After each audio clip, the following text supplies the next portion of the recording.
ఏఐని యూజ్ చేసుకుంటూ precision strikes చేస్తున్నారు. హ్మ్. హ్మ్. సో డ్రోన్స్ ఏఐని యూజ్ చేసుకొని పెద్ద కాస్ట్ ఏమి ఉండదు డ్రోన్, కానీ అటాక్లు ఎలా చేస్తున్నారు. యెస్.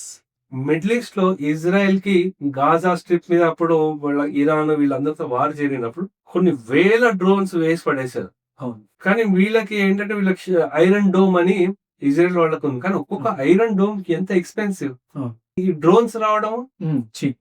చీప్. కరెక్ట్. సో అక్కడ ఏంటంటే ఈ ఏఐని ఎలా యూజ్ చేసుకుంటారు అనేది ఇంపార్టెంట్ అవుతూ ఉంటుంది. కానీ ఎవరి దగ్గర అయితే ఆ నాలెడ్జ్ ఉంటుందో ఏఐని ఎలా యూజ్ చేసుకోవాలి అనేది, వాడు ఆ వెపన్స్ ని లేకపోతే ఆ దీన్ని డెవలప్ చేసి వాడు అమ్మేస్తాడు. అప్పుడు ఎవడైతే అమ్ముతాడో వాడు ఆర్థికంగా బలపడతాడు. అందుగురించి జియో పాలిటిక్స్ లో ఎస్పెషల్లీ ఆయిల్ ఒక ఇంపార్టెంట్ ఫ్యాక్టర్, నెక్స్ట్ వచ్చేసరికి వెపన్స్ ఇంకొక ఇంపార్టెంట్ ఫ్యాక్టర్, థర్డ్ థింగ్ వచ్చేసరికి technology yes. Is going to be very very very important అండి. Hmm. ఎప్పుడైతే ఈ వార్ జరుగుతూ వచ్చిందో రష్యా వాళ్ళది, రష్యా వాళ్ళ బాండ్స్ కానీ లేకపోతే వాళ్ళకి మనీ ట్రాన్స్ఫర్ అన్ని ఆపేశారు, Swift money transfer. Sir.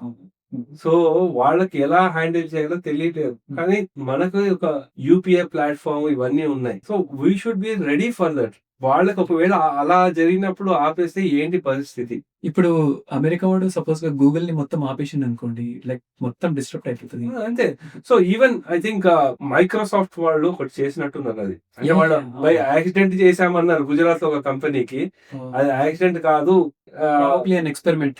Experiment. మన వాళ్ళు దానికి ఏంటంటే ఇమీడియట్ విత్ ఇన్ 1 day లో వాళ్ళ ఈమెయిల్ కమ్యూనికేషన్ అంతా రెడీ చేశారు. మన వెంబు గారు ఉన్నారు కదా, మన జోహో ఉంది కదా, వాళ్ళని యూజ్ చేసుకుని రెడీ చేసేసుకున్నారు. ఓకే. అందు గురించి ఇండిజినియస్ కంపెనీస్ టెక్నాలజీ పరంగా ఇండిపెండెంట్ గా ఉండాల్సి చాలా ఆవశ్యకత చాలా ఉంది.